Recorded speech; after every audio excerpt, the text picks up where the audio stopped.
Coucou!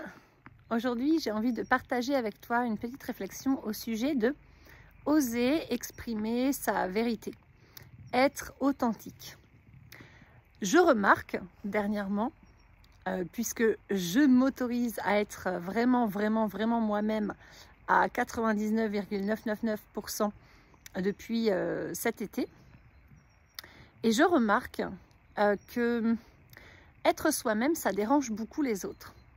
Il y a beaucoup de gens un peu spirituels ou en tout cas ouverts à la spiritualité ou en chemin vers la connaissance d'eux-mêmes qui pensent être prêts à dire leur vérité et à entendre celle des autres.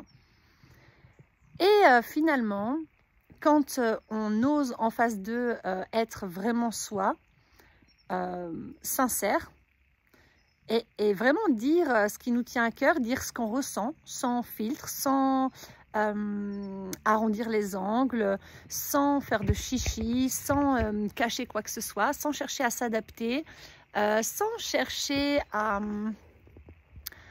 ce que l'autre réagisse d'une certaine manière ou quoi. Non, on dit, quand on dit simplement qui on est vraiment, comment on voit les choses, comment on perçoit les choses, ce qui se passe à l'intérieur de nous, quand on exprime vraiment les émotions qui nous traversent, quand on ose dire non, je ne suis pas d'accord, ou qu'on ose dire bah oui, ok, je ressens ça, ou je vis ça, ou j'ai envie de ça, ou j'ai réfléchi à ça, ou je me questionne là-dessus, etc.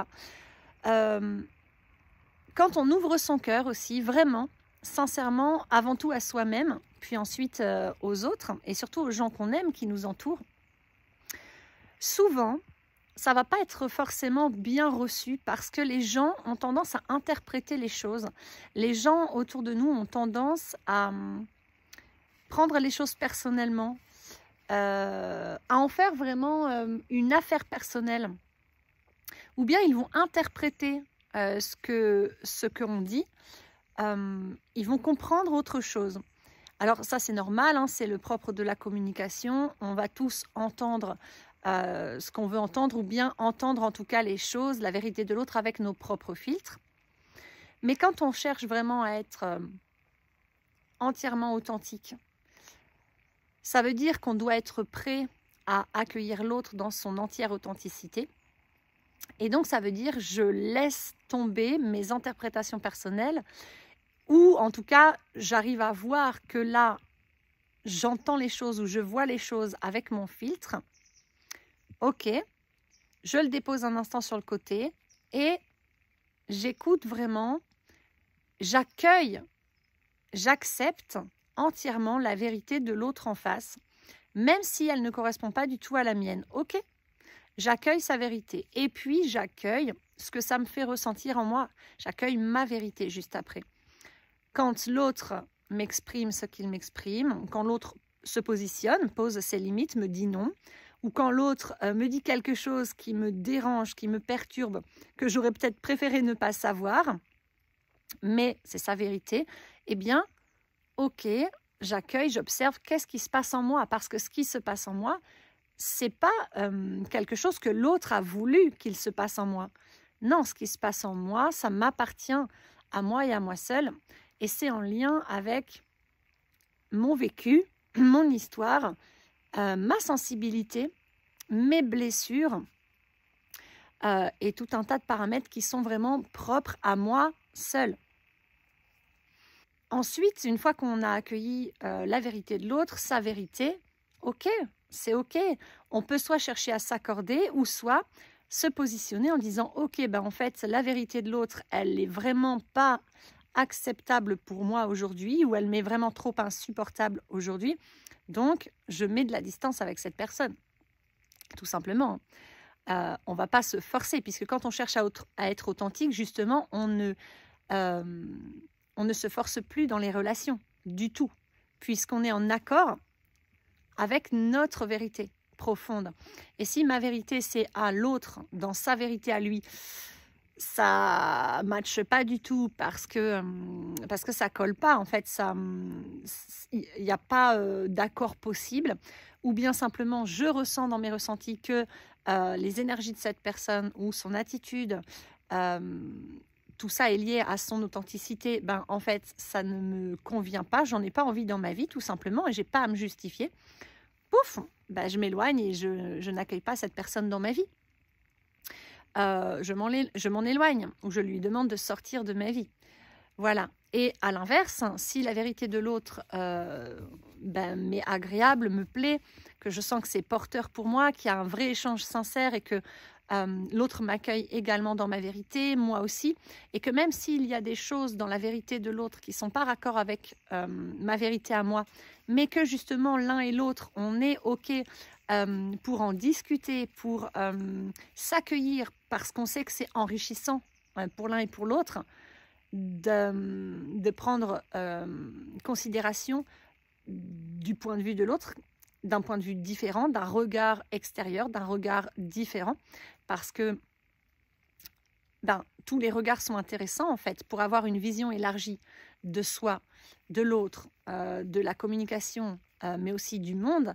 C'est vraiment très intéressant de prendre plusieurs points de vue, d'entendre et de regarder les choses, en tout cas depuis différents points en fait de vue, pour voir les choses sous différents angles, pour avoir vraiment une vision globale, la plus complète en fait possible de chaque chose avant de se faire une opinion. Pour connaître vraiment quelque chose, que ce soit une personne, une situation, un objet, une idée, un principe, un concept, etc. C'est vraiment important. Et vraiment, je le note depuis quelques années, vraiment de plus en plus, de prendre de la hauteur. Et prendre de la hauteur, ça nous permet de voir les choses, en fait, sous différents angles et d'avoir une vue beaucoup plus globale, une vue qui entoure la situation ou la chose ou la personne, plutôt que de rester figé entre ces deux œillères à ne regarder les choses que sous un angle. Un angle le même et de ne pas vouloir en sortir. Parce que finalement, quand on fait ça, on ne voit qu'une partie de l'objet. Et donc, on n'est pas dans l'authenticité vraie. L'authenticité vraie, accueillir l'authenticité de l'autre, c'est vraiment être prêt à l'accepter et à l'aimer tel qu'il est. C'est-à-dire, et quand je parle d'amour, je parle pas d'amour sentimental. Je ferai une autre vidéo à ce sujet-là. Mais aimer, c'est quoi? Aimer, c'est accueillir l'autre tel qu'il est, entièrement. Et rejeter, c'est ne pas aimer l'autre entièrement. À partir du moment où tu apprécies une personne, si tu l'apprécies mais t'aimes pas quand elle fait ça, tu lui demandes d'arrêter ça, tu lui demandes, tu lui reproches si, tu lui en veux pour ça, tu supportes pas tel côté, etc. Là, t'es pas dans l'amour. Là, tu es dans l'attachement, le besoin, la peur, ce que tu veux, mais t'es pas dans l'amour parce que tu es dans le rejet. Et aimer quelqu'un, amicalement, fraternellement, parentalement ou amoureusement, aimer quelqu'un, c'est accueillir qui il est avec ses belles qualités que tu adores, mais aussi ses défauts que tu apprécies moins. Mais c'est pas grave, tu les aimes ces défauts parce que tu les accueilles et que tu encourages et tu soutiens cette personne dans sa volonté en fait de s'améliorer, dans son chemin vers la connaissance d'elle-même et vers sa guérison intérieure, extérieure, vers son épanouissement perso et spirituel, etc. Comme tu aimerais qu'elle fasse pour toi, en fait. Voilà, aimer l'autre, c'est vraiment l'accueillir dans ta vie sans rien attendre de cette personne. Et c'est accueillir sa vérité, parce que aimer, c'est vraiment aimer ce qu'il y a derrière le voile. Aimer, c'est pas vouloir que l'autre te dise ce que tu veux entendre. C'est pas vouloir que l'autre corresponde à l'idée que tu t'es faite de cette personne. C'est pas demander à l'autre qu'elle arrête d'avoir telle attitude ou qu'elle adopte une nouvelle attitude pour te faire plaisir ou pour que toi tu sois serein. Non, si tu n'es pas serein face à quelqu'un, regarde en toi. Pourquoi est-ce que tu n'es pas serein face à cette personne ? Qu'est-ce qui te dérange chez cette personne? Puis ensuite, pose-toi la question. Est-ce que tu te forces à passer du temps avec cette personne? Si oui, pourquoi? Et puis sinon, c'est OK. Si c'est non, c'est OK, continue, tu prends du plaisir avec cette personne, c'est chouette. Et puis regarde ses défauts ou les choses qui te dérangent chez elle comme étant le miroir, comme étant un reflet d'une part de toi. qui est là pour t'indiquer justement qui tu es, où tu en es, et pour t'inviter à peut-être t'améliorer ou en tout cas t'observer intérieurement et voir s'il n'y a pas des choses que tu aimerais transformer pour te sentir mieux dans ta vie en fait. C'est être plus aligné avec toi-même. Parce que plus on est aligné avec soi-même, plus on est aligné et en accord avec les autres. Voilà, quand tu as des désaccords avec les gens autour de toi, c'est que tu as des désaccords intérieurs, à l'intérieur de toi, pardon. Voilà, alors que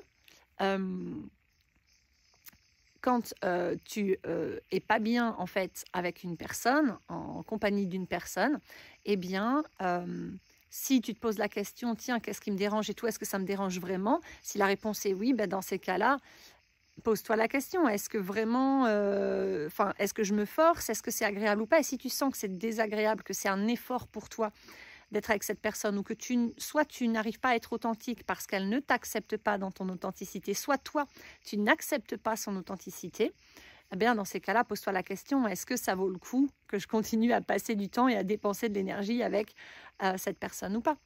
Voilà, et ensuite tu agiras en conséquence. Voilà, donc je pense que vraiment être authentique, c'est vraiment ce à quoi j'aspire parce que être vraiment authentique, être vraiment entièrement soi, d'abord dans cette société, c'est tout un chemin d'apprentissage parce qu'on apprend tout l'inverse et ça dès notre conception parce que nos parents, nos grands-parents, enfin ça fait des générations et des générations qu'on apprend à se rejeter, à ne pas s'aimer, vraiment on s'abandonne, hein, on se trahit soi-même, on se ment à soi-même, on est beaucoup dans le déni, on porte énormément de blessures, on fuit nos émotions, on connaît même pas nos besoins, on n'est même pas connecté à nos besoins, etc. Et quand on chemine vers soi, à un moment donné, on comprend assez vite hein, que finalement cheminer vers soi, c'est quoi? C'est apprendre à être vrai. Mais vrai dans tous nos plans en fait, hein, dans les plans physiques, émotionnels, mentaux et énergétiques. Et être vrai sur tous nos champs de conscience, ça veut dire vraiment arrêter de se mentir à soi-même, sortir du déni, sortir des conditionnements. Ça veut dire accueillir pleinement nos émotions, ça veut dire accueillir pleinement nos besoins et se reconnecter à eux. Ça veut dire vraiment s'apprécier, se reconnaître, se valider. Enfin voilà, j'ai fait plein de vidéos dans lesquelles je parle de l'amour de soi, mais s'aimer pleinement, c'est finalement être authentique. Et être authentique, c'est quoi? C'est vraiment dire, penser et agir de manière alignée. C'est-à-dire, je vais dire ce que je pense et ressens. Je vais penser ce que je vais dire et ressentir, et je vais ressentir ce que je vais dire et faire. C'est vraiment trouver, ça c'est l'alignement en soi, et être authentique, c'est ça. C'est si je pense, quand quelqu'un me demande quelque chose, si je pense, j'ai pas trop envie, et que je dis oui, pas de problème. Bon bah là, je suis complètement, je me mens à moi-même, je mens à cette personne. Et donc je me rejette, je ne suis pas dans l'amour de moi, et je ne suis pas du tout dans la vérité. Être authentique, c'est quand la personne te demande quelque chose, si tu ressens non, j'ai pas envie, bah tu lui dis non.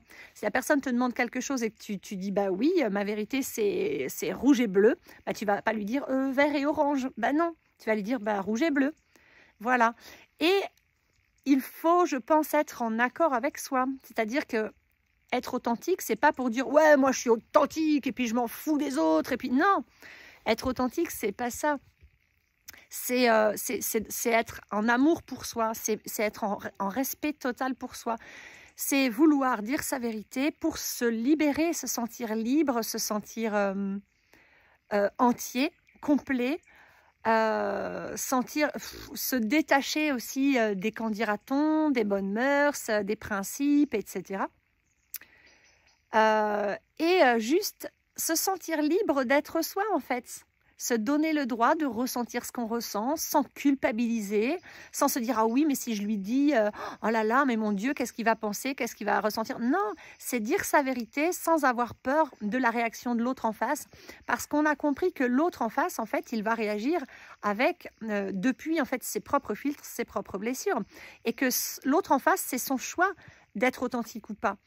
Et quand on est authentique, quand on commence à apprendre à l'être, bon, c'est maladroit au début, bien sûr, parce qu'on ne sait pas comment faire, on n'a jamais fait. Mais fur et à mesure qu'on apprend à dire notre vérité, de fur et à mesure, on est de plus en plus dans l'amour, dans le respect, l'accueil de soi et donc de l'autre. Mais on ne peut pas accueillir l'autre tant qu'on ne s'accueille pas soi-même. Hein, voilà. On ne peut pas ne pas rejeter l'autre et la vérité de l'autre si on continue de rejeter la sienne. Voilà. Donc en fait, plus on avance, plus on est dans l'amour de soi et plus en fait être authentique, c'est doux, ça devient quelque chose d'agréable, de bénéfique, de réconfortant, ça apporte un soulagement, de la légèreté et de la simplicité et de la liberté. Ouais. Et du coup, du bien-être et de la sérénité, quoi. Parce qu'on n'est plus en train de résister. On arrête de résister contre nos élans naturels, contre ce qui vient du cœur et des tripes, ce qui vient de notre âme, ce qui vient de la source.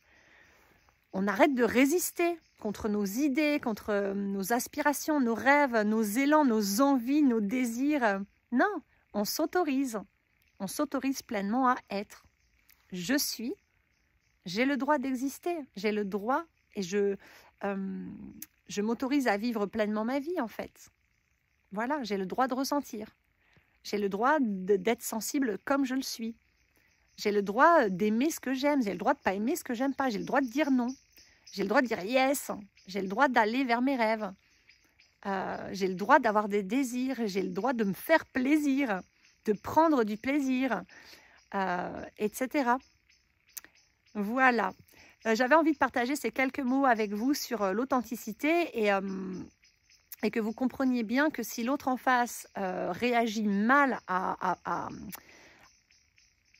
votre vérité, en fait, quand vous exprimez votre vérité, ça n'a rien à voir avec vous. Donc, continuez à être authentique et n'en ayez rien à faire, en fait, de la réaction de l'autre. Enfin, vous pouvez être un peu touché, mais pas trop, parce que sans rentrer dans un ego surdimensionné, comme je disais tout à l'heure, de ouais, j'en ai rien à faire de l'autre, parce que ça, c'est pas être authentique et bienveillant dans l'amour. Ça, c'est juste c'est très égoïste, c'est juste se faire croire qu'on n'en a rien à faire de tout le monde et que rien nous touche. Mais ça, c'est du déni, ça n'a rien à voir. Non, mais accepter que l'autre en face, s'il réagit mal, c'est parce que lui-même n'arrive pas à être authentique. Donc, il peut être jaloux de nous, qu'il en soit conscient ou pas, ou bien notre vérité peut avoir réveillé en lui sa vérité avec laquelle il est très inconfortable parce qu'il lutte, il résiste contre cette vérité depuis, vous savez pas, depuis peut-être des semaines, des mois ou des années ou toute sa vie, ou depuis des générations dans sa famille. Voilà, donc en fait, quand l'autre en face répond ou réagit mal, ou de manière pas mal, mais de manière négative à notre vérité, quand on ose enfin la dire, l'exprimer, c'est simplement que l'autre, en fait, il est inconfortable avec ça. Mais ça le regarde. C'est pas à nous de gérer ça, en fait. Voilà. On n'est responsable que de soi-même et de notre propre bonheur, pas de celui des autres. Voilà, sur ce, je vous souhaite une très belle soirée. Bye!